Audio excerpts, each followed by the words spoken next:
عليه وسلم قال: ينزل ربنا حين يبقى ثلث الليل الآخر إلى سماء الدنيا، وذلك كل ليلة. وهذا النزول لا يجوز لأحد ويحرم عليه أن يتخيله أو أن يتصوره، لأن الله جل وعلا قال: ليس كمثله شيء وهو السميع البصير. قال جل وعلا: ولا يحيطون به علما.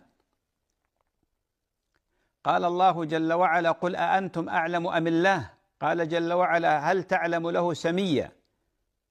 قال الله جل وعلا: قل هو الله أحد الله الصمد لم يلد ولم يولد ولم يكن له كفوا أحد.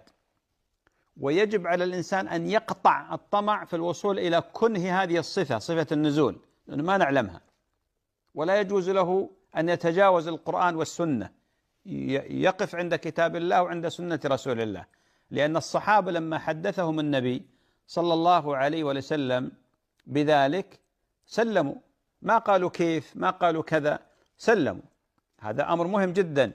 الأمر الآخر: إذا كان هذا الخطيب يقصد بأن الحاج الذي جاء بحجة مبرورة يشعر بسكينة، يشعر يعني طمأنينة، يشعر براحة، وهو يعني قد أتى بأعمال الحج مخلصا لله متبعا لرسول الله عليه الصلاة والسلام، فهذا يحصل يشعر بعض الحجاج بشيء من هذا القبيل.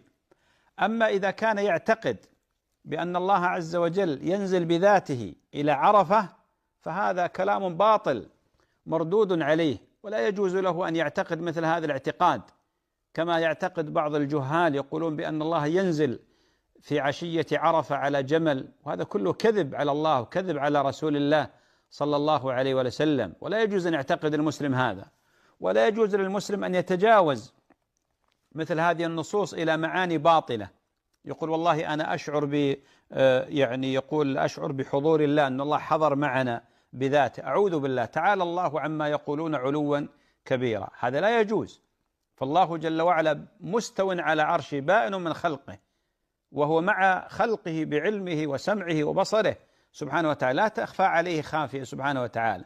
ولذلك في عرفة يدنو الله عز وجل، وهذا إثبات صفة الدنو له جل وعلا، فيباهي، يقول الملائكة: انظروا إلى عبادي. أما أنه ينزل إلى عرفة فيشعر به الحجاج المخلصين هذا كذب